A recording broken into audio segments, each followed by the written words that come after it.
why I'm now recording, so whenever you're ready, you may begin. Project Tomorrow by Michel Lechand. Act 1. Exterior, Main Street, USA, Disneyland, night. A black and white view of Main Street, USA. In the far end is a dimly lit Sleeping Beauty's castle with only its silhouette visible. The voice of Disneyland's announcer, Jack Wagner, can be heard faintly in the distance. Each day, a new land will open itself to you. Presenting today, Epcot. Interior, the Epcot soundstage, stock. Still in black and white, we see Walt Disney, 65, the happiest salesman in the world, standing in front of the map to what we know today as Walt Disney World. But the most important part of our Florida project will be our experimental prototype City of Tomorrow. His voice fades off, melding into that of interior, Marty's office, night. Marty Sklar, 32, black hair, droopy cheeks, sitting by himself in his brightly lit office, still in black and white. The walls are filled with Disneyland memorabilia, and the desk has pictures of Marty in the 1964 New York World's Fair. His fingers hover over the keys of his trusty typewriter.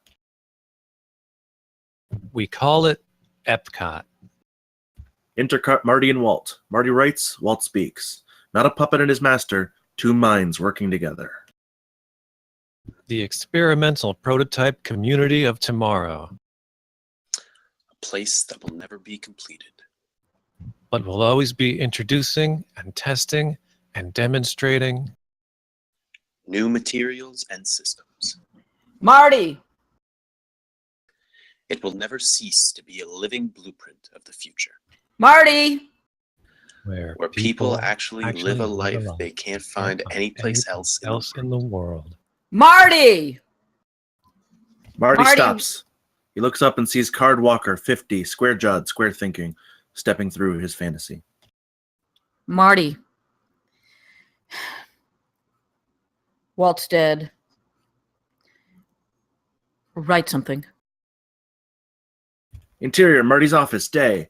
Marty, now 40, stirs back into full Technicolor reality. His office hasn't changed much, and apart from his slightly balding hair, neither has he. He swivels around on his chair and looks out the window.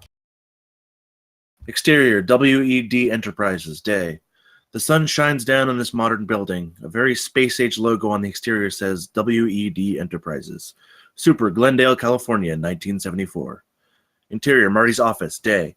Marty sighs and looks around at his surroundings. Notes, maps, blueprints, a clock saying 10:20 a.m., the sorts. He does double take at the clock. Oh, John's going to kill me. Interior, WED hallways, day. Marty speed walks through the large hallways of WED Enterprises. As he passes by the open doors, we see unique little events. Two women analyze a drawing of an animatronic eagle under a poster for America Sings. One man wearing a pirate hat performing a set of movements as other ones draws him. Replicas of the Haunted Mansion busts. A model of the Carousel of Progress spinning slowly. Coming through. Marty walks around Tony Baxter, 27, newscaster looks, carefully putting the finishing touches on a model of a desert mountain range. Looking good, Tony. Thanks. Interior, boardroom, day. Models and paintings depicting the world inside a computer chip are spread out along the corner of a large and generic boardroom. John Hench, 66, neatly trimmed mustache and a wizened look, looks over one of the models laid out on the table. I'm here. Marty walks through the door and takes a minute to regain his breath. Lost track of time? I let my mind drift. Not everyone can be as focused as you, John. Years of preparation, my friend, and a boss that liked to work well into the night. He slides over a piece of paper with a few names to Marty. Our VIP guest today is Robert Sarnoff, chairman of RCA, and a bunch of VPs, as usual. As usual. Might as well fill all those seats with a bunch of bobbleheads and save them the gas money. John chuckles as he gently places down the model of the computer chip on the table. Marty lowers the papers. All right, so like we planned, Sarnoff will be sitting here. Taps the seat at the center of the table. Giving him the best view possible. Razzle-dazzle him. Card gets his sponsorship, his thrill ride, and I'm going to get some damn sleep. The door creaks open and in walks George, 38, a measly little man in a suit and tie. Is this the pitch meeting room? Marty puts on a great big smile and holds out his hand. Yes, sir. Marty Sklar, and that's John Hench. Mr. Sarnoff will sit at the head of the table. They look at each other and then at George. Excuse me? Mr. Sarnoff always sits at the head of the table. But we planned for him to sit here. He points at the seat at the center of the table. George doesn't even look at it. That's just how he does it. I don't think he'll have it any other way. John places a hand on Marty's shoulder, pulling him in for a side. I don't think this guy is listening to me. Maybe if we run him through the pitch, he'll... Marty, we don't have time. Card needs this, remember? So we just let him sit all the way in the back there?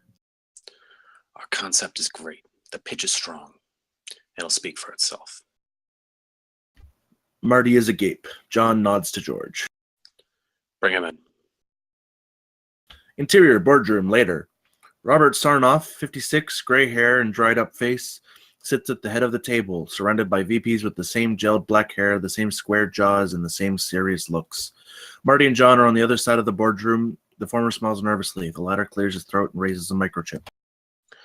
Our world is changing rapidly thanks to this, the computer chip. And like everything else, RCA has been at the forefront of this budding new industry.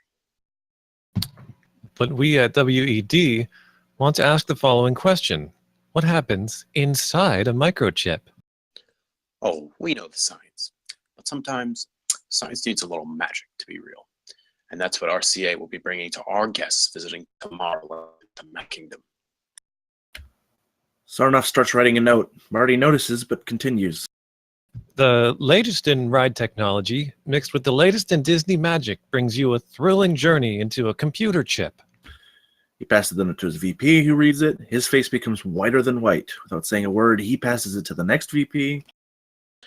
And only RCA can make it happen. Why? Because RCA leads the way. Who reads it, then passes it to the next VP.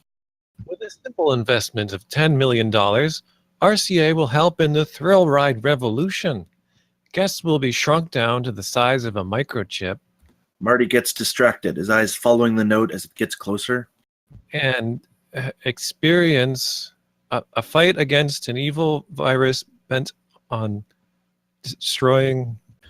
Until the last VP passes it to John. He reads it, has a similar reaction, and then frowns at Marty. The latest technology by the good folks from RCA? Marty grabs the note, opens it. It says, "Who are these people?" He looks up at Robert Sarnoff, who's already packing and getting up to leave.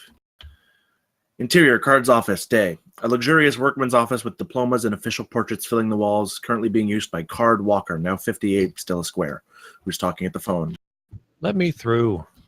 One moment. Card looks at the door and sighs. One moment. Come in, Marty. Marty bursts through the door, note in hand, and marches up to Card's desk. Card, I don't even care if you fire me, but I'm not giving another 9 months of my creative life to RCA. He throws the note onto the desk. Card silently puts down the phone, picks it up, and reads it. Sorry, I don't get it. The damn CEO didn't know why he was there in the first place. If you're going to make us get a sponsor for every single ride in the park, get ones who at least know what Disney World is. Please, just What next? Is MetLife going to sponsor the Haunted Mansion? stop. Card stands up, slams his hand on the desk, and Marty quiets down. Marty, unfortunately, the Disney company doesn't have a magical money tree. I'm struggling to get even with the latest Herbie sequel, for crying out loud. That's why we need sponsors like RCA, all right? He sits down, reaches for his phone. I'll set up another meeting while Robert's still around. Marty holds the phone down. Is this what you want to be known for? Marty, please. Card Walker. Nobody remembers what he did, but he could sure wrangle up some potential sponsors. Card looks up at Marty, tired. He's seen this speech over and over again. You want to prove the company is dynamic, don't you? That Disney will survive for many years to come, right? He motions for Yes. Card to answer, sighs and nods. Yes. Then let's do something really unique. Let's do something that'll knock them off their feet. Let's do Epcot. Card stands up, pinching the bridge of his nose. Oh, come on, Marty. You think I don't hear enough of that out there? I can't take 3 steps without some executive laughing at me and asking how the city of the future is doing. Then let's do it. Not now. And when? I don't know. The Disney company is not interested in building cities. Epcot wasn't just a city. It was much more than that. It was... I've seen that movie more times than you can count, Marty. I know what Epcot is, all right? Don't you want to do that? It's not safe. Right now, we need people like Robert and RCA, because if we keep shooting for the stars, we'll run out of money, and then there won't be a Disney company anymore. A beat. Card, when you hired me, you said always strive for the best possible job, because that's how the world will see you. I've taken that advice my whole life, and I thank you for it. Well, you're welcome. But what about you, Card? Walt had Disneyland, Roy had the Magic Kingdom. What will you have? Card's stiff upper lip wavers for a moment. He takes a deep breath, shakes his head, picks up the phone. Get us RCA, Marty. Interior, WED hallways, night. Murmurs of good night thrown around as men and women leave their offices for the night. John walks down the hallways, waving goodbye to those who are around him. See you all tomorrow. John knocks on Marty's office, opens up the door. Interior, Marty's office, night, and sees Marty looking at one of his pictures of the 1964 New York World's Fair. Marty, I was thinking we can go over to Xavier's, have a drink or something. Thanks, but I'm not in the mood. John huffs and walks in. Oh, come on, Marty. It's not like it's the first time you got turned down. WED was built on unbuilt ideas. It's not that, John. I just miss it. The times when we seemed we could do anything. We still can. Are you sure about that? He nods over to the trash bin where the rolled up plans for the microchip ride are now stored. Oh, for the love of Christ, Marty, at least put these back in their right place. John grabs them, grumbling. What are you, 5? Sorry. Just needed to vent. Next time, don't destroy our history. Jeez, is that what you do every time a pitch goes wrong? Not really. I got a happy place. Marty raises an eyebrow, smiles. Want to see it? Interior, WED Archives, night. Click. A light turns on in the basement of WED Enterprises, rows upon rows of boxes filled with projects that never got to see the light of day. Just down this way. Marty and John walk through the impromptu archives until they reach one of the corners, which holds a large floor-to-ceiling map. It's the Epcot map from Walt's film. So that's where we're keeping it? Damn shame. Piece of history right there. That's what sucks about it, John. It's a part of history. This could have changed the world. Every time I get down, I come here, sit down, and get inspired. I got something like that. Except it looks more like a bottle of scotch. Marty pulls up a chair for him and John. Think about it. If Walt had lived just one more year, can you think of the things he would have done? Think it. I practically wrote out the script in my head. I see him walking around in that swamp over in Florida. He is where the airport is going to go. Now, John, we need to get it just right. I want everyone to have the perfect landing. Think we could have actually built an international airport just for Disney property? I try not to think about it. I don't want to live in the shadow of a painting.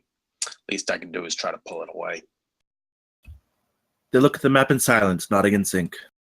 You know what the worst part is? He never got to see the moon landing.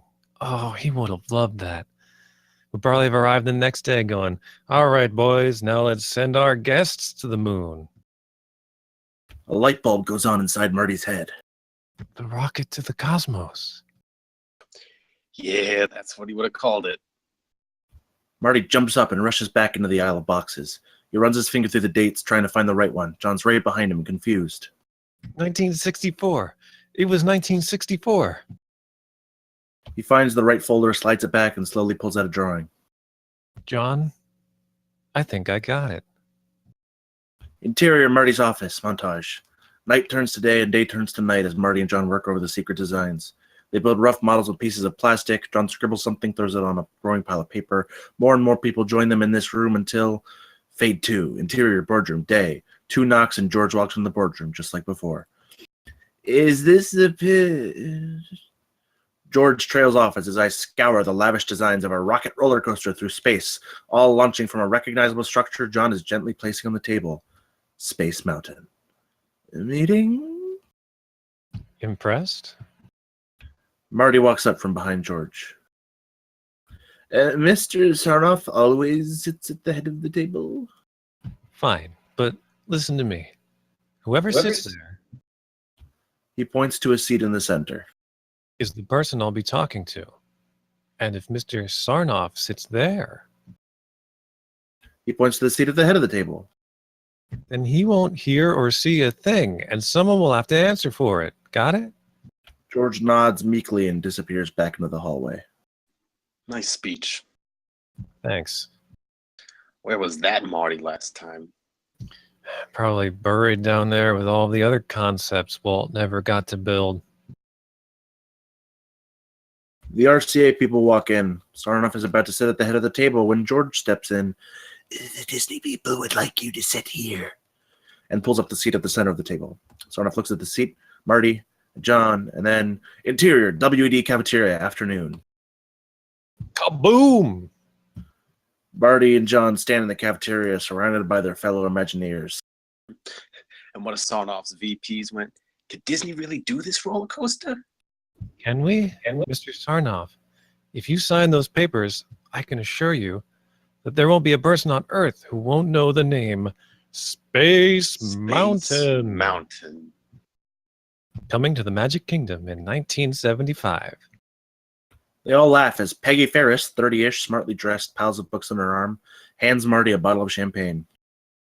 Here's to everyone. Heck, even to RCA. But most importantly, to Walt. Another cheer except for Peggy. That's to wash down some bad news, Marty. Card Walker called me. Says he wants to talk with you now. They all stop and one of the Imagineers starts humming the funeral march. Haha. Very funny.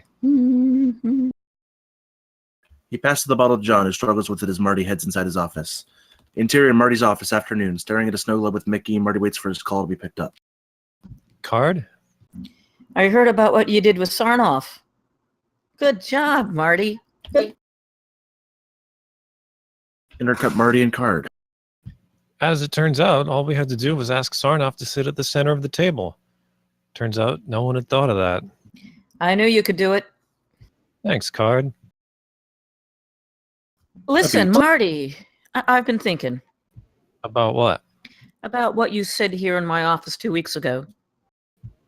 Should I start clearing my desk? The Disney company is in need of something big, bold, and unique. Something that'll remind the world that we're just not any other theme park company. And you have a plan? Card looks around awkwardly, follows it up with a strange chuckle. Isn't that what I pay you guys for? So, Marty, and I want you to think very carefully before you tell everyone at Imagineering about this. What are we going to do about Epcot? Interior WD cafeteria. Moments later, Marty bursts out of his office, ecstatic. Epcot's back! All the Imagineers look at him dumbfounded until John manages to open the champagne with a pop. End of Act 1. Act 2. Interior WD hallways, afternoon. Men and women rush in and out of their offices, grabbing notepads, rolled up drawings, some of them even carrying boxes of materials for models. They join a huge line that's formed outside Marty's office. I don't believe it. Interior in Marty's office, continuous. John, bottle still in hand, watches as Marty looks through folders and cabinets. Are you sure we're talking about the same card Walker? I didn't believe it myself either, but he confirmed it. It has to be some sort of practical joke. I sure hope not. I'm getting a bigger paycheck. Marty grins at John, but his friend takes a while to get it. Are you getting a promotion? Vice President of Concepts and Planning. Lead executive in the Epcot project. I don't believe it. You genius. Goes in for a hug, but remembers the bottle in his hand. Oh, better get this sorted out first. He starts drinking it. It's going to be a lot of work, especially since Card wants us to scrap the city. He starts, and he promptly spits it out. Scrapping the city? I know. He said that we should just move past that and focus on the other parts of Epcot. And I imagine you have something in mind for that? Marty looks up at John. What? No, we're doing the city. He goes back to his cabinets. Marty, do you really think that's a smart idea? Don't tell me you agree with him. I may not agree with him, but I'm not the president of the company, remember? And neither are you. John, it's Epcot. We can't do it without the city. That's the part Walt liked the most. You're not the one selling Epcot now, Marty. Not Walt. You think that's going to be enough? Then let's do a test right now. You got 60 seconds to sell me Epcot. Go. Marty is taken aback by this and stumbles a little. Well, just like what Walt said, it's going to be this grandiose... 45 seconds. It's a city of tomorrow. Clean, efficient living for everyone. No unemployment, too. How? Well, we start off by removing cars, and people only move around through people movers. What? People movers, John, you know what they are. I'm not John.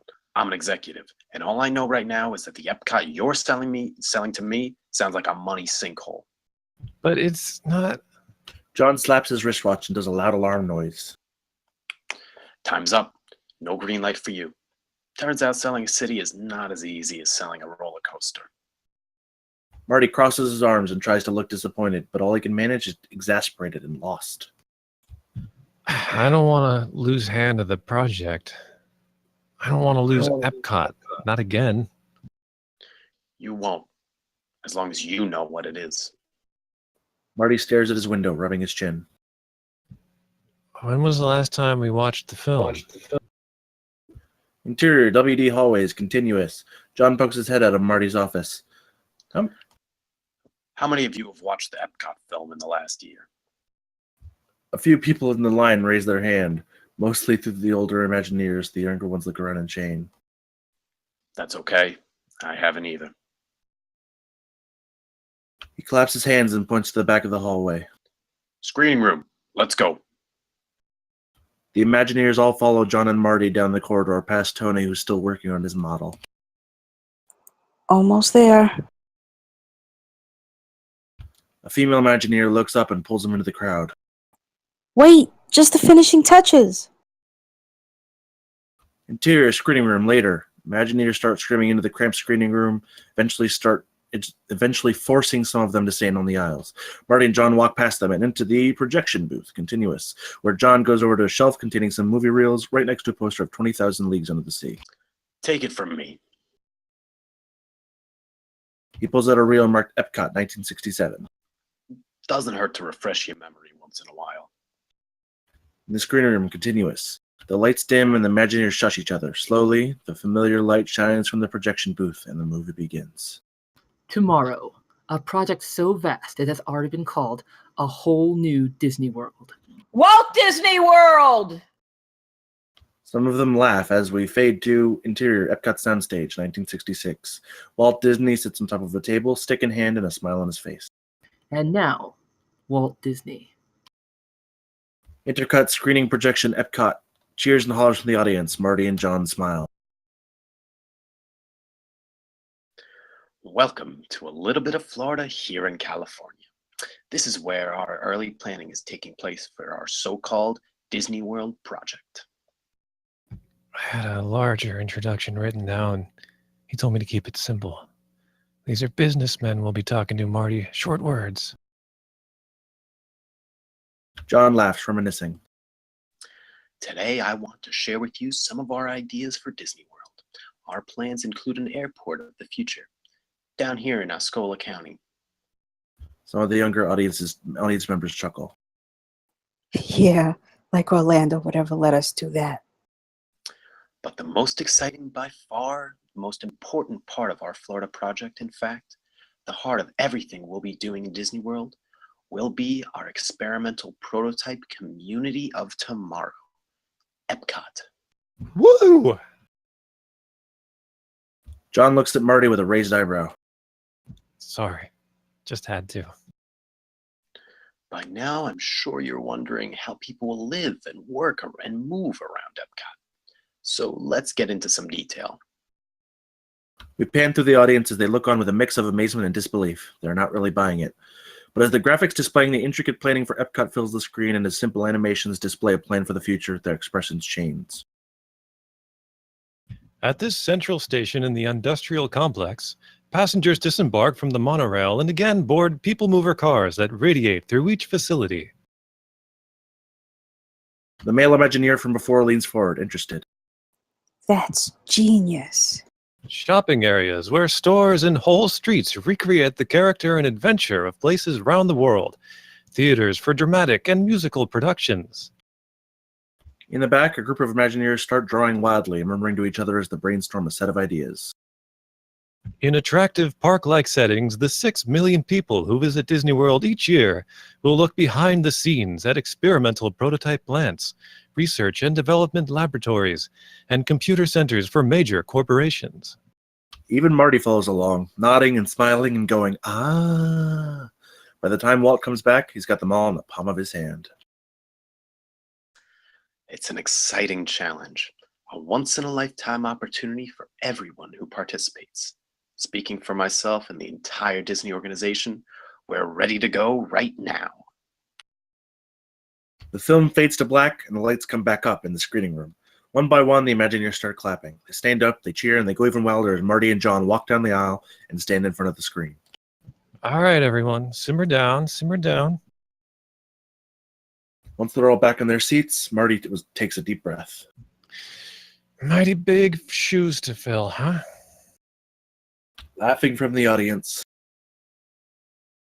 This is WED's next big project, a chance to bring Walt's last dream to life. But of course, it wouldn't be Imagineering if we didn't leave it open to some group brainstorming, would it? Marty sheepishly nods. Of course, of course. So what do you guys think shouldn't be missing from Epcot? A bit of silence before someone from the back speaks up. That international shopping area seems fun. Murmurs of agreement from the crowd. One by one, more Imagineers speak up. I think the whole industrial complex idea was very fascinating. We could showcase the latest technologies in a bunch of different fields. Put a new face to all that information. Yeah. DeQueer Jr., 33, slick-haired, speaks up while still scribbling on his notepad. It would require massive architectural planning, though. If a city is too much, why not timeshares like Disney Village? And we definitely need a monorail. More and more Imagineers start to speak up. Marty smiles. We're gonna need a bigger budget.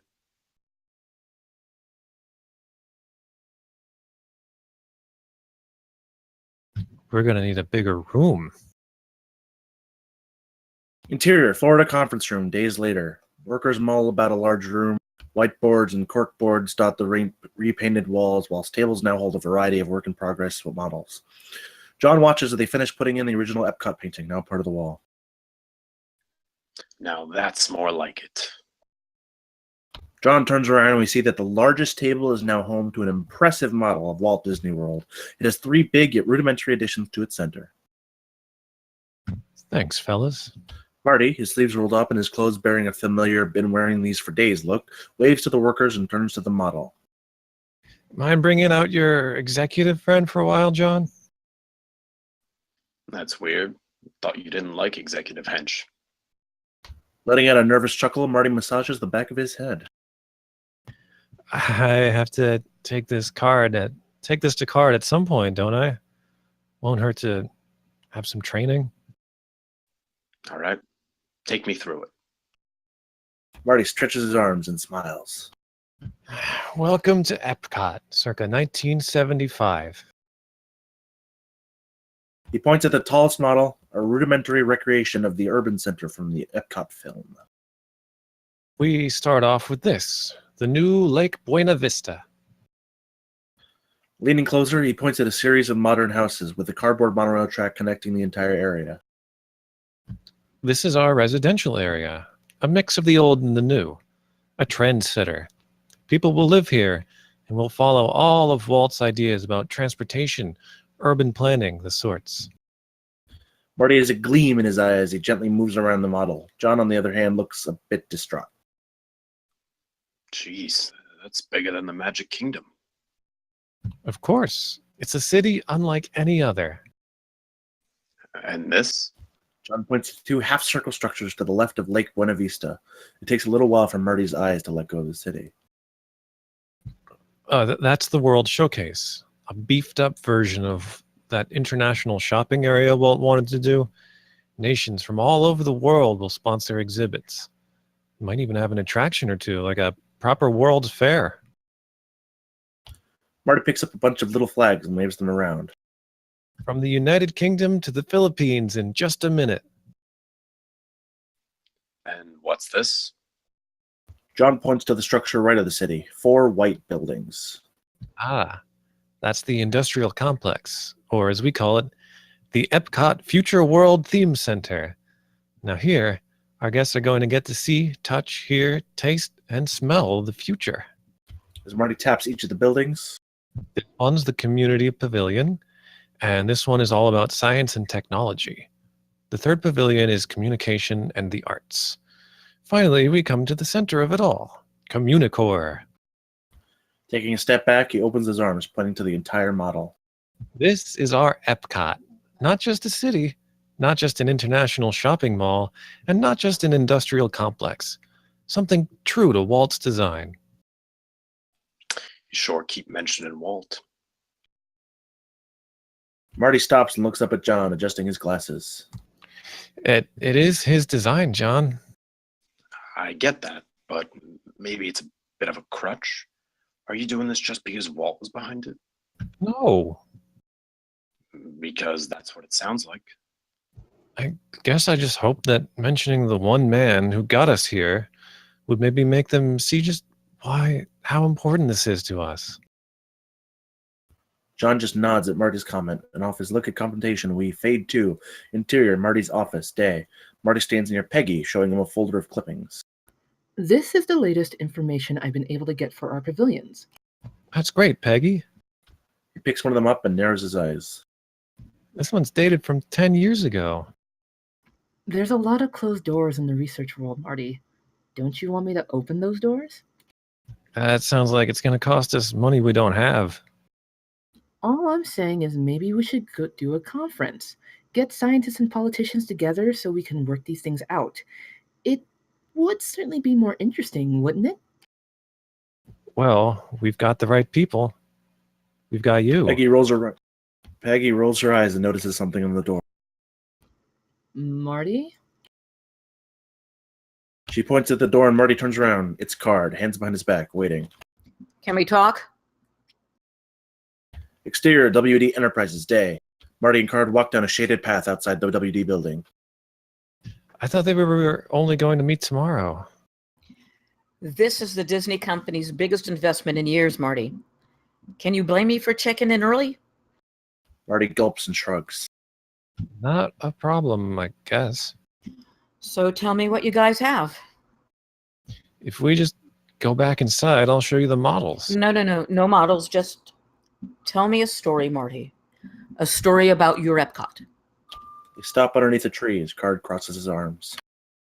It's made up of 3 parts. We've got the World Showcase. Now that's like an international village. Guess we'll be able to go around the world in 60 steps. I like that. Has a lot of potential. Then we have the Epcot Future World Theme Center. Is this where the participants will go?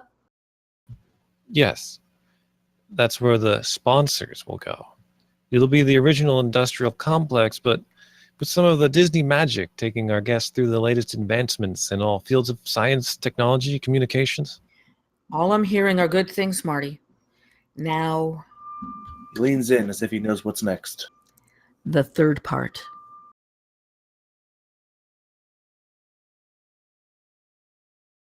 Marty stops, takes a deep breath, and The city. We'll develop a part of Lake Buena Vista following Walt's. I knew it. I knew that burning in the back of my ear wasn't a mistake. Card. Marty, I hired you. I gave you your first job. You think I wouldn't have known you were going against my one request?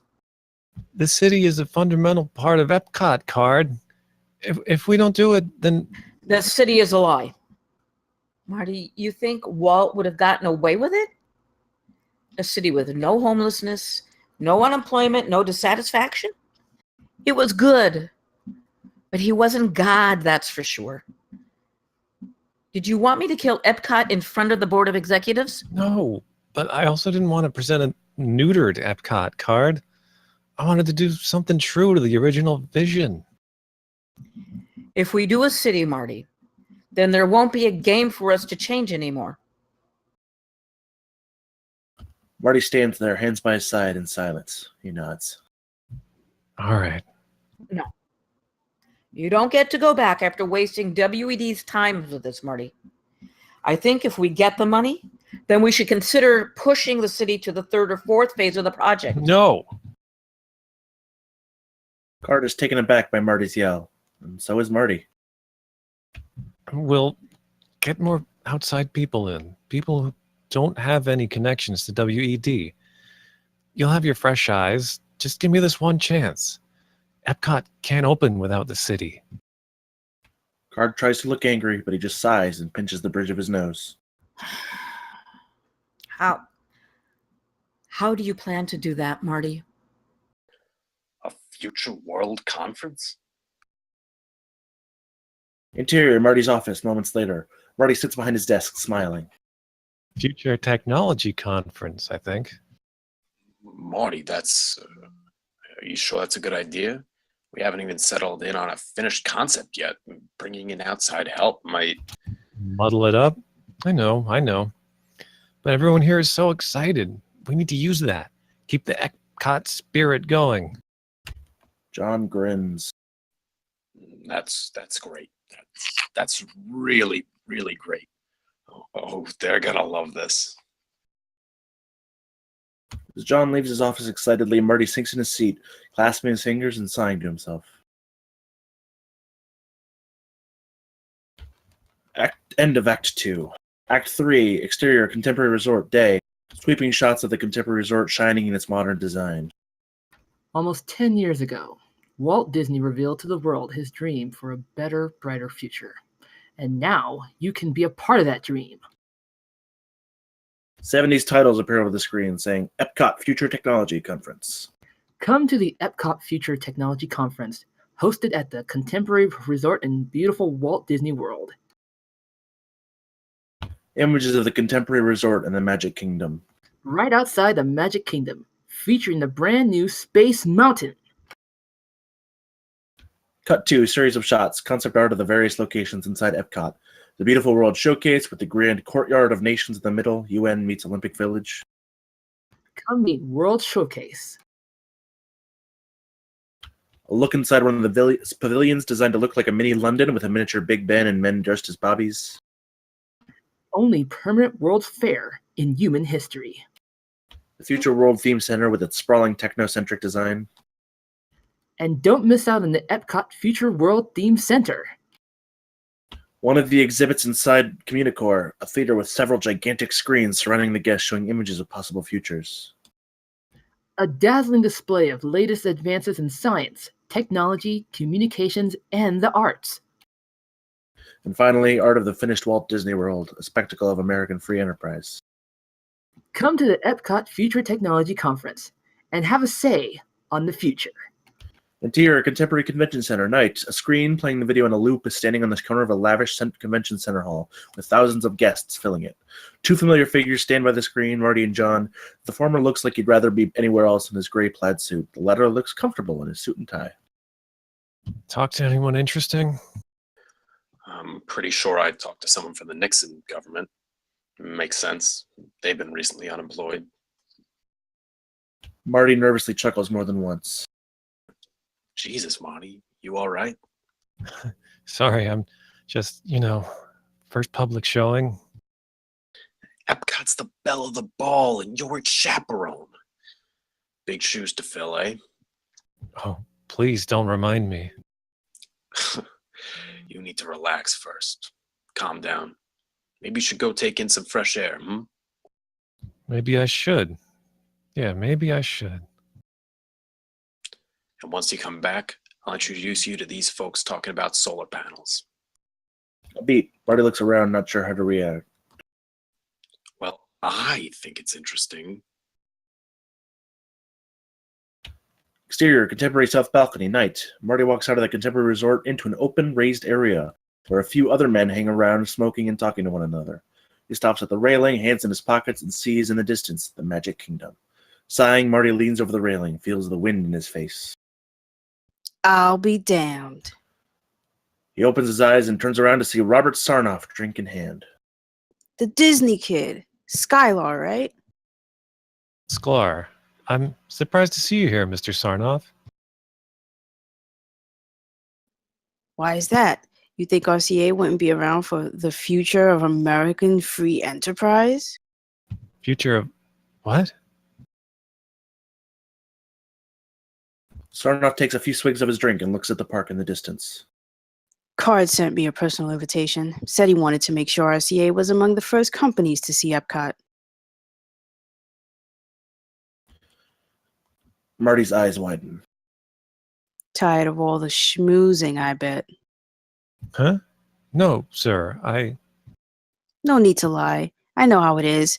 I saw General Electric in there. Boy, those guys just do not let go, right? I've seen them around since that carousel thing from the World's Fair. The Carousel of Progress. I worked on that. Sarnoff just ignores him. I'm glad you guys are getting into this whole education and technology thing. Oh? Yeah, just between you and me, Sklar. But there's something everybody in there knows and won't say a word about. You see, we all could go on Johnny Carson tomorrow and tell the funniest jokes, but the American people, the common Joe, they still wouldn't listen to us. Sarnoff starts waving his drink around as he makes his point. We could tell them, hey, the future is this, and we could make it big and shiny and beautiful, but people will never believe us. But do you know who they'll always believe? He leans in, pointing at Marty. Mickey Mouse. Leaning back, he laughs. That Walt Disney was a genius. If Mickey went on TV tomorrow and told everyone to smoke 15 packs a day, the tobacco industry would just skyrocket. Mickey doesn't smoke. Sarnoff looks at Marty like he's thinking, for real? What I'm saying is, you guys, the Disney guys, you have such an untapped potential when it comes to educating the population, and I'm so happy you guys came to us to figure out what's the right message to tell. Marty's about to say something when Robert? Card walks out of the Contemporary. Both he and Sarnoff smile and hug each other. Card, I've been looking for you. Look who I found, the Sklar kid. He points at Marty, and Card notices the knowing look on Marty's face. That's great, Robert. Mind waiting for us inside? We have a lot to talk about. No problem. That's where the scotch is anyway. He laughs and walks off, leaving Marty and Card to stare at each other in silence. Now you know how it feels, Marty. You invited companies? Card, this conference was supposed to be about enhancing Epcot. It's not ready. That's exactly why they're here, Marty. They have the money, and they can make it ready. If people like Sarnoff get their hands on Epcot before we settle on a concept, we might as well be building a great big ad for them. If people like Sarnoff don't buy into Epcot as early as possible, there won't be an Epcot. They two huff at each other until Card points at Space Mountain in the distance. You think that thing would be standing right there if it wasn't for them? This business isn't just about imagination, Marty. It's about money, too. And for those two to mix, there needs to be a compromise. Card furrows his brow, but he takes a deep breath and calms down. You need to understand that, Marty. Reality is nothing like the drawings and the models back at WED. He sighs and looks at Space Mountain again. And you built a beautiful thing there, Marty. Let's build another. Marty's expression softens along with Card's. I did like you asked, by the way. I've been looking around for the new members of the Epcot team. Oh? I hope your search has been fruitful. Marty puts on a triumphant smile. Let's just say we found a perfect compromise. Interior, Florida conference room, day. Marty claps his hand loudly as the Epcot design team, John, Peggy, DeQueer Jr., among others, turn to look at him. Attention, everyone. I'd like to introduce you guys to the two new members of our team. He stands aside and points to the new arrivals. Gordon Cooper, 49, still holding on to his boyish looks, and Langhorne Washburn, 58, like a weather newscaster.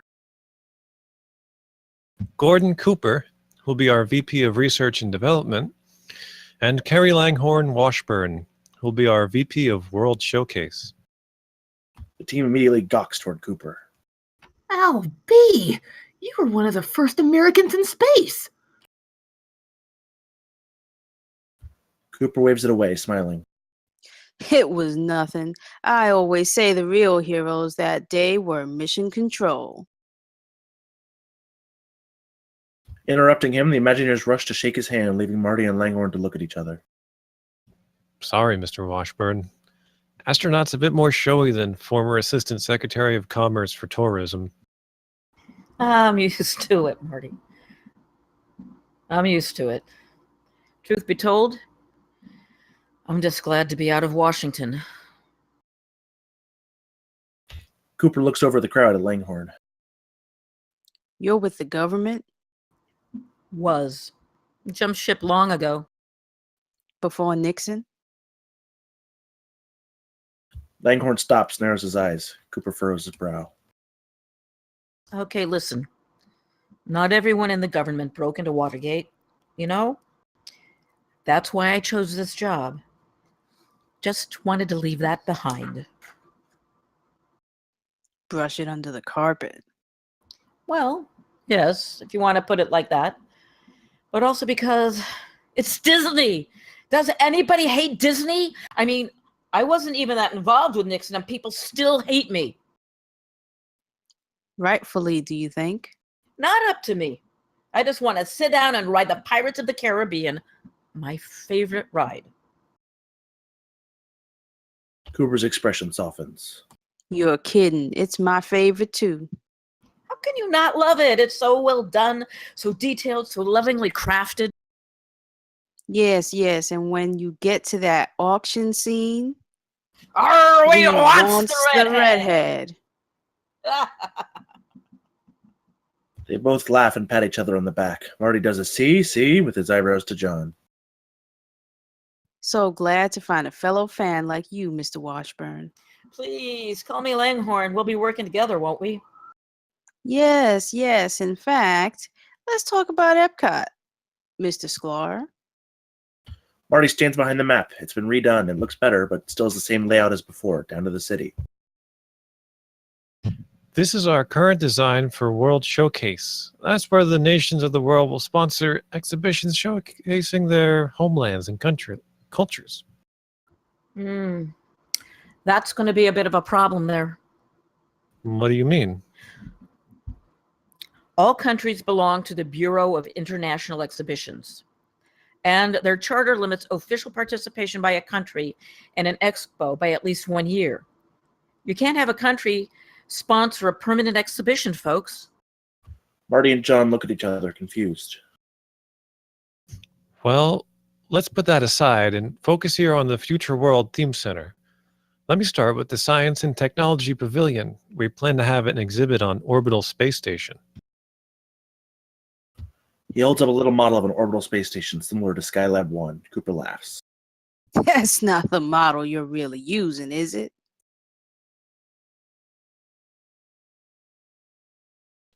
Why? That one's been outdated for at least 2 years. If you go back to the journals, you'll see. Cooper stops once he notices Marty and John's look of confusion. Oh, you don't have access to the journals. That's actually why we brought you two on board, isn't it, Marty? To help us develop further every project of Epcot, from World Showcase to the city. Marty does an inward gasp as Cooper and Langhorne raise an eyebrow. City? Card didn't mention the city when we signed the papers. Well, the city's an important... John notices their looks and looks at Marty, who's doing a stop motion with his hands. Interior, Marty's office, night. Marty lays down in his chair, massaging his temples as John carefully closes the door behind them. Once he's sure no one's listening to them, he slams his hand on the door. You cut the city? No, I didn't. Card did. But we're not going to... Wait, Card cut the city? Why didn't you tell me this before? I didn't want to cut it out because maybe he'd change his mind. Marty, I've been assigning more and more people to the project each and every day. We can't waste time with parts that no longer matter to the project. No, the city matters. The city's the most important part of Epcot. Then why are you keeping it a secret from our new VPs? What do you want me to say, John? Do you want me to just explain everything to you? That's the least you could do right now. Marty stands up and slams his hand on the table, too. Okay, you want an explanation? All right, here it goes. In 1967, I went to Roy's office right after he took over construction of Walt Disney World. I had plans under my arm and a smile on his face. I put the plans on the table, and Roy looked at me and he said, "Marty, we're going through with Epcot." It died 10 minutes after Walt's body got cold. He starts walking around the table, getting more and more frantic. John, when I wrote that script, when I visualized Epcot, it was like seeing the fantastic become real. I felt empowered. I felt like I could change the world, really. But nobody wanted to do it. Everybody told me to shut up and forget about it. How could I, John? Marty takes a breath, rubs his forehead. And now I'm so close that I don't want to lose any part of it. I can't afford it, John. The dream is so close to being realized. I can't give up now. I need to stay strong, not just for the company, not just for Epcot, but for the future of what we do. John stares at Marty, and for a moment it seems like he's about to say something, but John simply shakes his head and sighs. Marty, we can't do this. John? You can't keep secrets from us. You can't lie to people you're working with. And I think this project is getting way out of your hands. You need to reassess your outlook. Until then, He waves his hands as if washing them clean. I'm out. John turns around and without saying another word walks out, and Marty's left alone in his office once more. End of Act 3. Act 4. Interior, Oval Office, black and white. U.S. President Gerald Ford stands behind his desk, addressing the nation. Together, we can whip inflation now. Control your expenses, and you too can help the economy. Interior, Florida conference room, day. Langhorne and Marty sit across from a foreign dignitary. Marty stands up excitedly, holds out his hand, but the dignitary shakes his head and walks out. Exterior, interstate highway, day.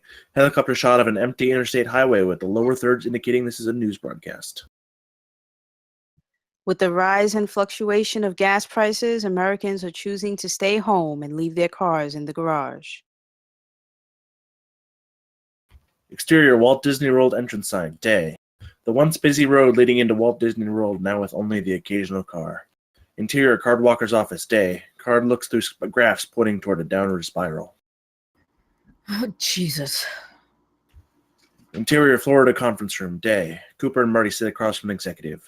Marty stands up excitedly, holds out his hand, but the man shakes his head and walks out. Exterior, gas station, day. A man in a white shirt spray paints, "Sorry, no gas," on a sign outside of his gas station. Interior, Florida conference room, day. Headed to the board. Peggy stands on top of a chair and crosses out the name DuPont from the whiteboard. She sighs, climbs down. We see many more names of both companies and countries crossed out. Marty looks at an empty chair to his side. Interior, Card Walker's office, night. Marty is sitting down in a Card's office, hands tapping against his lap. Card walks in, notices Marty, and chuckles. Should I walk back out and burst in? I came here as soon as you asked.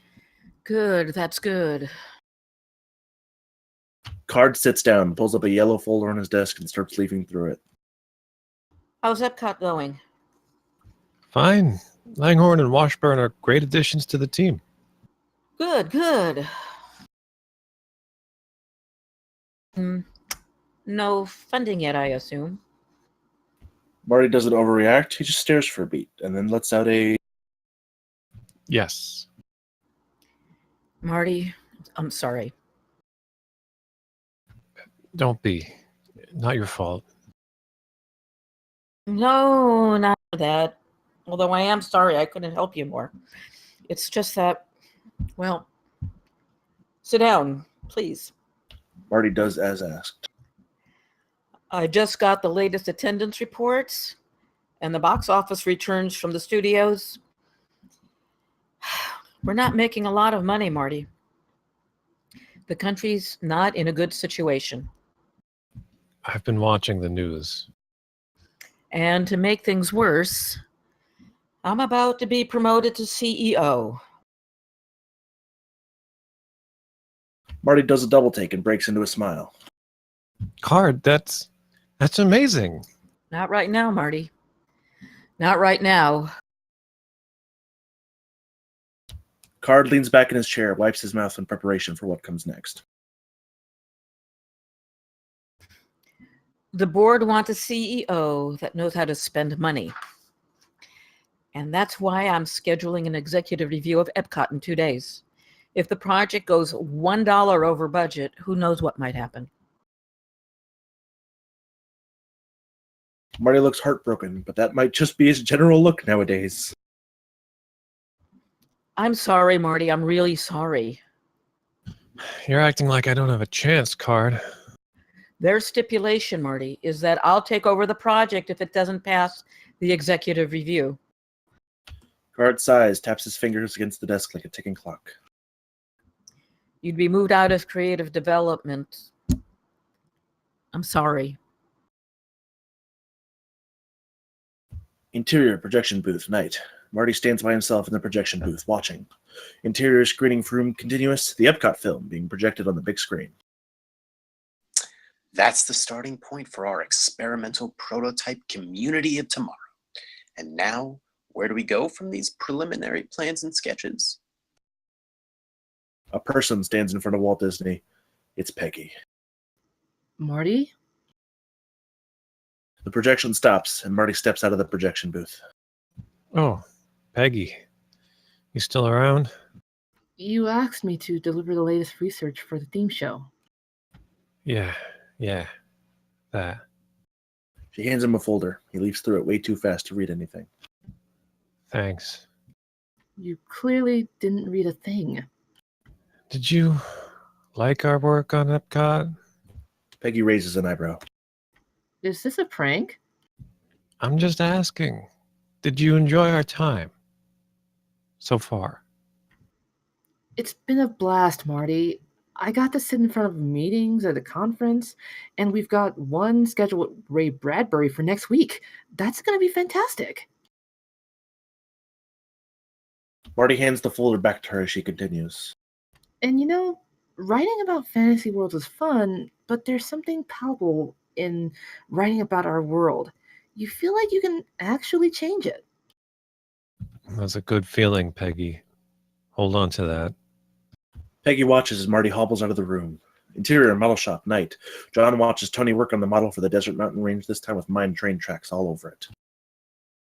So it's a runaway mine train coaster? Did not do that one already? Peggy walks in and scurries over to John's side. Looking good, Tony.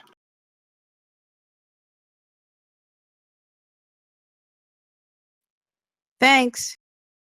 John, I don't know what's going on between you and Marty for the past few weeks, but I just saw him at the screening room watching the Epcot film by himself. Is that a bad thing? He didn't even joke around with me. And if Marty's not in the mood for joking, then something's wrong. You've known him for a long time. Can you just check on him? I don't even know where he is right now, Peggy. Well, do you know where Marty goes when he's sad? Like his happy place? Interior WD archives later. Click, the lights go up on the WD archives. A distraught Marty wades through the models and concepts like it's a swamp. He reaches the usual spot where the original Epcot mat is supposed to be, but in its place, empty spot. Of course. He pulls up a seat, slumps down, and starts crying. Marty buries his head on his hands as someone walks up behind him. Hey, Oh. Hey, John. Marty nods weakly to an empty seat beside him. John sits down, leans forward, and pats him on the back. it's okay. Is it? Is it okay? Because I don't feel okay. I just don't. This whole thing is dissolving in my hands. No, it's not. Yes, it is, John. Ever since I wrote that damn script, all I've done is fail at trying to make it a reality. Screw up after screw up. Marty, listen to me.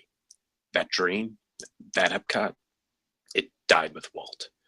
Not just that, but you would never be capable of making anything that would ever match up to what was on that film. John clasps his hands and smiles. And that's okay, Marty, because that's how ideas work. Look, He stands up, walks over to a mini model of Mickey Mouse, and rips out the ball that makes up his head. I come up with something, and that inspires you. You, in turn, take that idea and change it. You make it something new. And that something new can be completely different to that idea while still being true to its spirit. John sits down next to Marty and shows him the little Mickey head. So out goes the city He rips out one ear, and the community he rips out the other ear, until all you're left with is its core, the center. This is the future, Marty. And like ideas, it can't be bottled and conserved so it'll match up to something a man once said. It needs to be changed, or else the idea dies too. Quietly, John hands Marty the little black ball. The only way Epcot will ever die is if you keep it from living. But what if my Epcot is not as good as Walt's? John ponders on this and shrugs. So what? So what? Yeah, so what? That's not what matters. Because even if it's not as good, it can inspire people to look at it, tilt their heads just so, and go, I think I can do better. Marty holds the black ball in his hands and holds it up against the light. Looks like a planet blocking out the sun. You're wrong, John. John raises an eyebrow. Marty's smiling. Interior, Florida conference room. Moments later, Marty bursts in, walks toward the Epcot model. It's not about making people think they can do it better.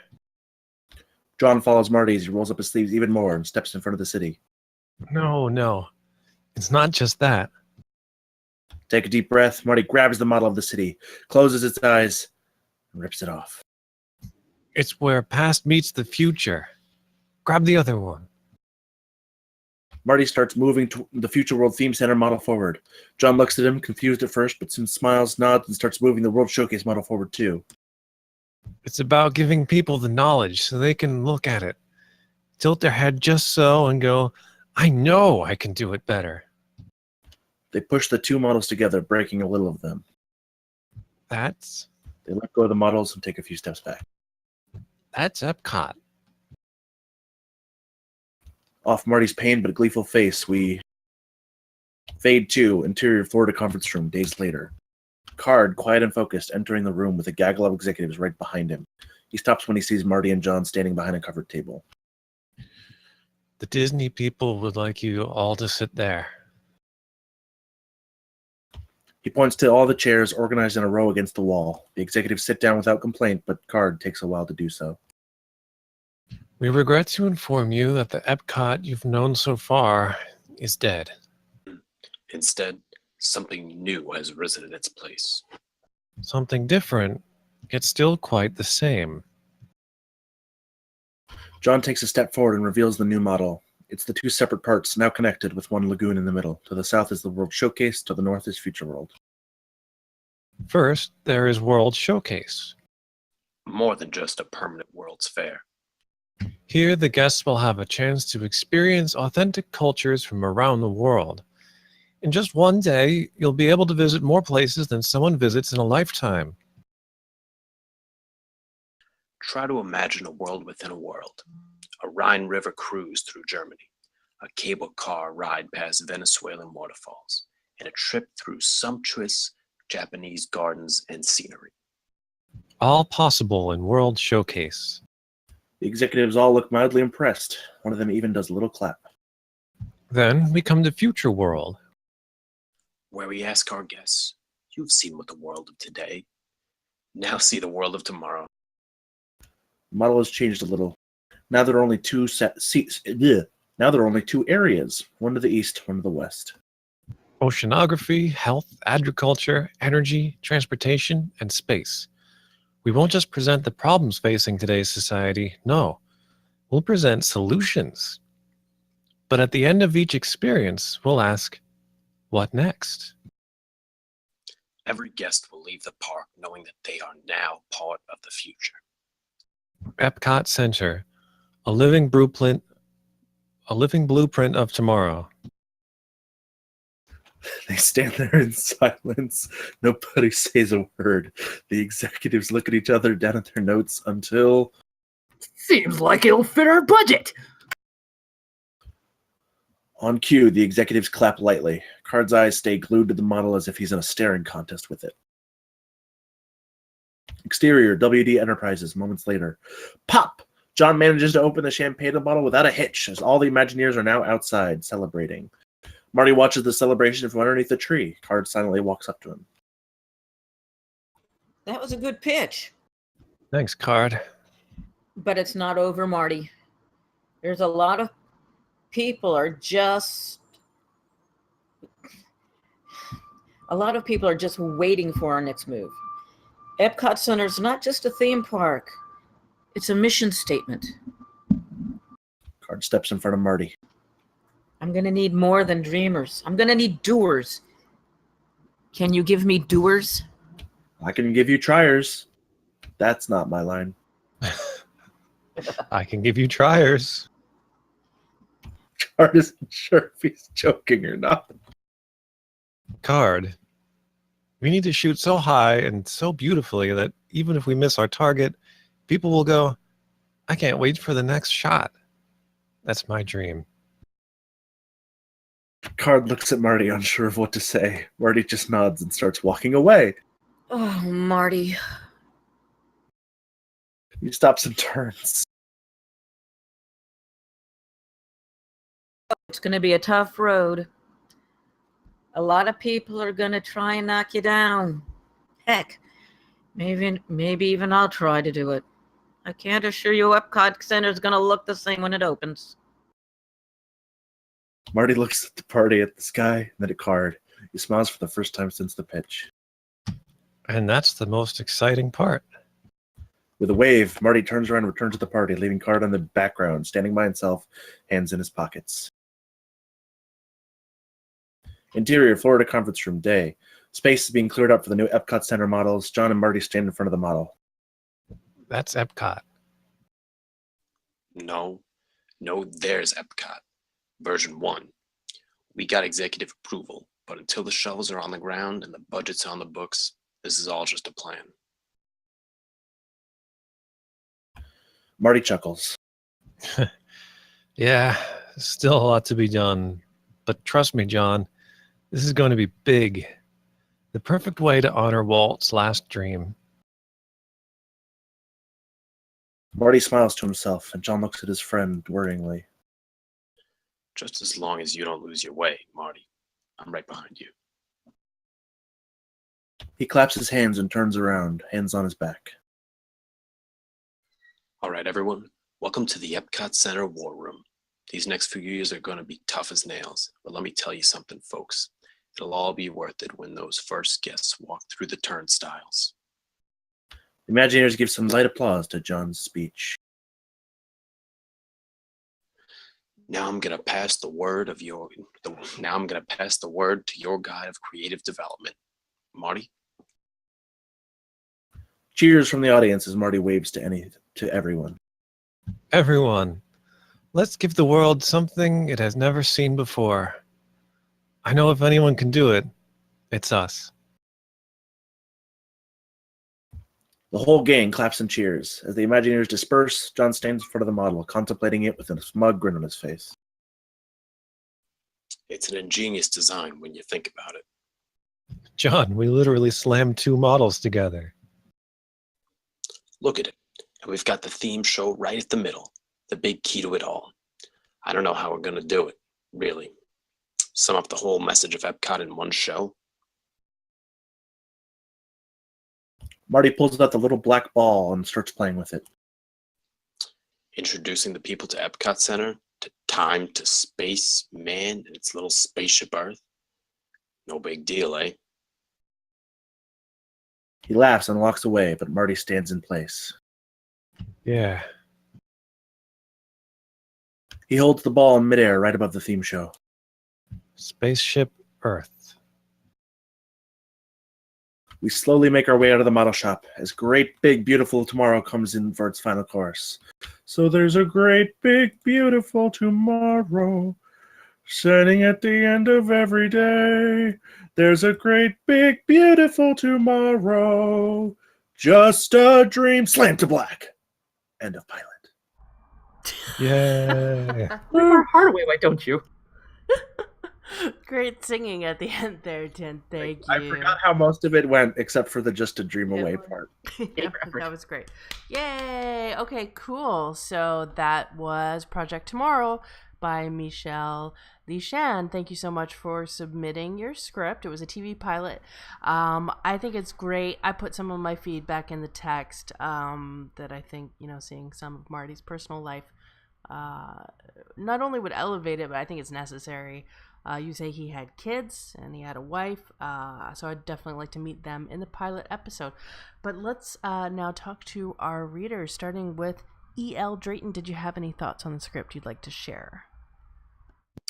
Hi, I just wanted to say thank you to the writer for letting us read your script. And the only thing I got from it is I felt it was more like everything was put in this first pilot episode. And I would have loved if a lot of the, will it or won't it be funded, or will it or won't it look the way it's supposed to look, to kind of carry on throughout later episodes and not all be kind of answered right up front for me in the first pilot episode. Because it felt like a lot that was going on in this. I don't know if it's supposed to be like an hour or a 2-hour opening pilot, but it just felt like a lot of information that probably could have been held over for later things and maybe made space for things like Marty's personal life and stuff like that, and kind of stretched that out instead of having that kind of answered right away up front. But otherwise, it was really, really interesting story, really interesting concept. Thank you. Awesome. Thanks, Erica. Moving on now to Jux. What were your thoughts on the script? Hello. Thank you for letting us and me read the script. I really liked it. I thought it was gonna be a bit of an awkward script, but actually listening to it and seeing it all play out, I really enjoyed it. It reminded me of how to put this, one of those telltale American dream setting things where you're starting with nothing and it's building to something, and it carries through with the film. I agree with the other readers so far that we do need more of a background with Marty. I mean, granted, as you read the character, you get that whole he's not going to give up, determination, kind of lost in the middle, and then he gets his footing and grounding. It's a great style that go. I lost it. Oh, it's sad times, but still, I don't have anything really much to say about it. I really liked it. So that's all I got. So sorry. Thank you for the read though. Have a great day.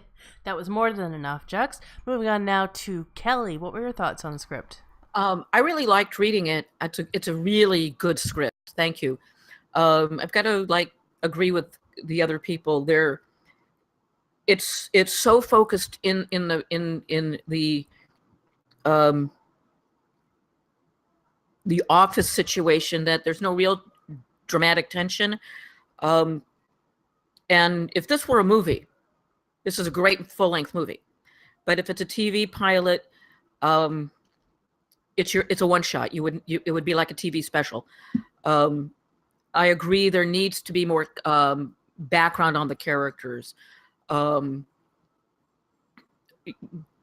Marty needs background. I think Card, since the major players need some background. We need to see them somewhere outside of Walt Disney. I remember seeing there was a ABC special, Disney special, that talked about Epcot and showed the Walt Disney, some of the Walt Disney Vault stuff. And I think that by taking characters out of Disney Enterprises, you'll get better character development, because right now they're all one-dimensional. Who's Peggy? Yes, Peggy is a minor character, but she's kind of a pivotal walk-on character.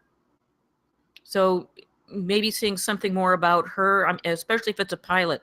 Pilot is where you establish your characters, and you give the audience, the viewer, the opportunity to get to know these characters, and to have them stuck inside an office building all day going over something, getting a project off the ground, which is essentially, I don't think you'll hold the viewer attention. There's no real dramatic tension, especially since we all know what, if you've ever been to, or anything about Epcot, you kind of know what the end all is, what happens at the end. I would like to see some character development. I'm going to presume that you're going to be using when this gets shot, that you're going to be able to use historical footage of Disney talking about Epcot and mix that in, because that will be an amazing thing for people to hear Disney's voice and see his visions. But I think the biggest thing lacking, again, is dramatic tension. And I don't know if that's just because we were all cold reading it or what, but in reading it, I couldn't feel a dramatic build in this. Where is the real conflict? There should be, more. Does that make any type of sense to anybody? Yeah, absolutely. So I think that's about it. It's a great script. I just think it needs, um, as far as a pilot goes, again, don't tell the whole story and the whole thing. Let the audience, wonder what's going to happen and want to come back to find out if it gets built or not, even though we know it does. But the whole process of planning and everything else is wonderful.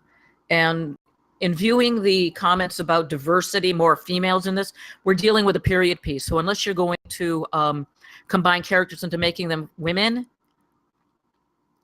it's not a good idea, because people know Disney had women working for him. That was evident. He's probably had a very diversified workplace for the time, which again, I think is why it's absolutely necessary to have scenes outside of the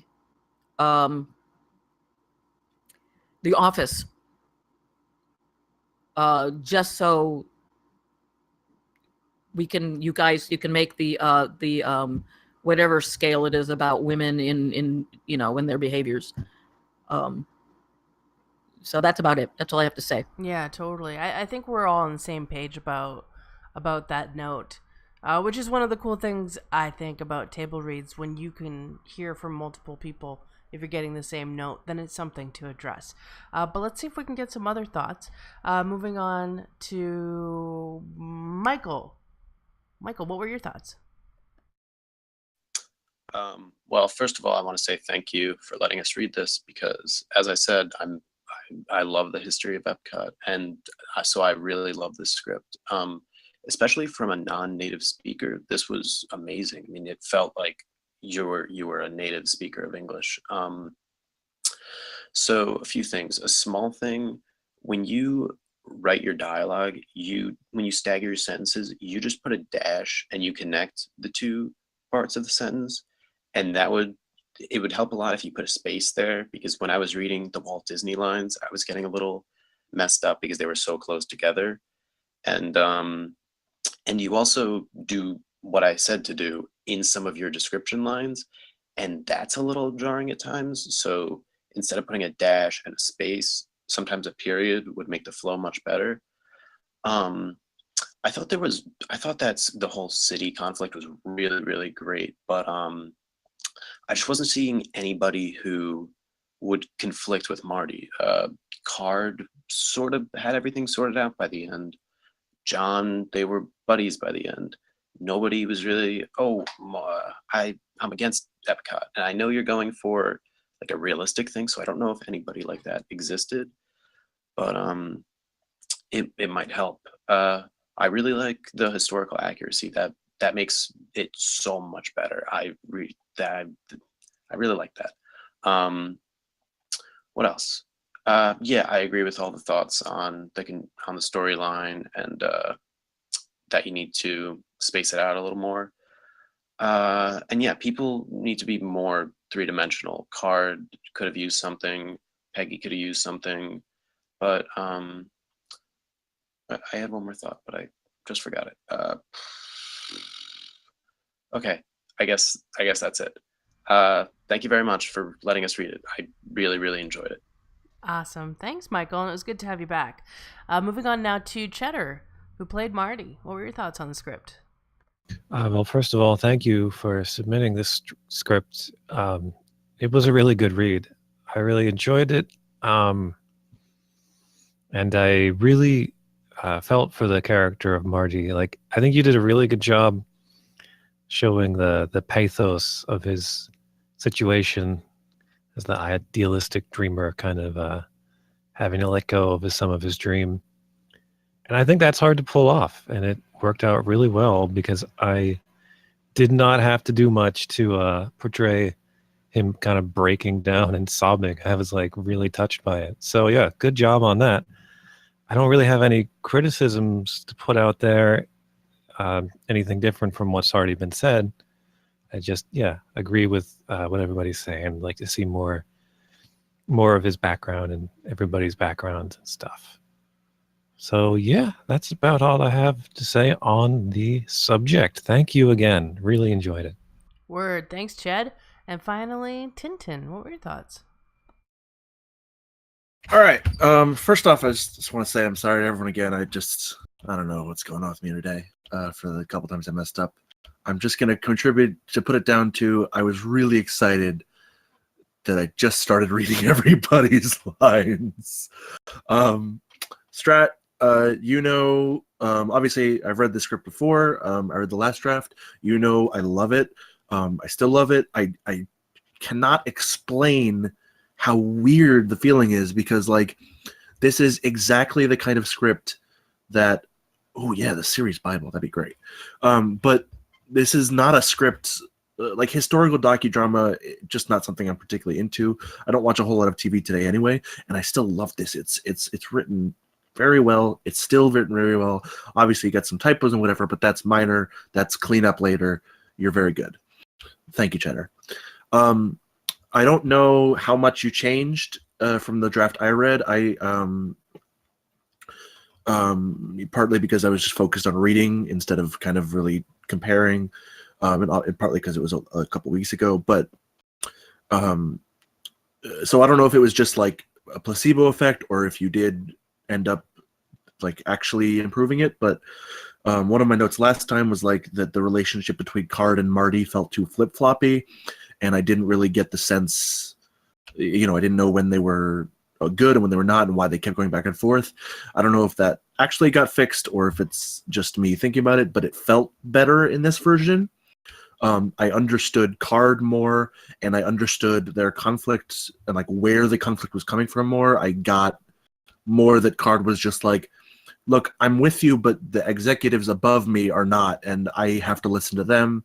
So either I'm just crazy or you fixed it. And that was my number one problem. So I love this script. I agree with some of the other people about, obviously that was one of my notes too, was, how does this make it into a series?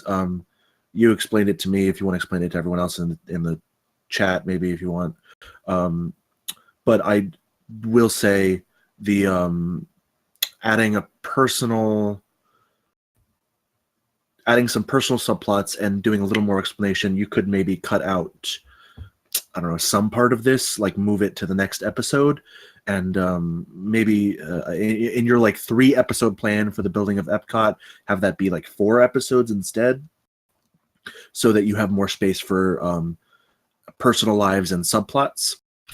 And thank you so much for writing this script in the first place and for submitting it. This was a lot of fun. I really like it. And and if you don't have a joke somewhere in the whole series about Walt Disney's head being frozen under Pirates of the Caribbean, you failed, and I take back everything good I said about it, unless you have that joke somewhere. So thank you very much, Strat. This was wonderful. Okay. Awesome. Thanks, Tin. So that's it for that one. I hope that the feedback helps you, Strat. We're going to take a 5-minute intermission, and then we're going to come back and do a shorter TV pilot. It's for a half-hour TV pilot called Campus Security by Kyle Ryan. So take 5, everyone, and we'll be right back.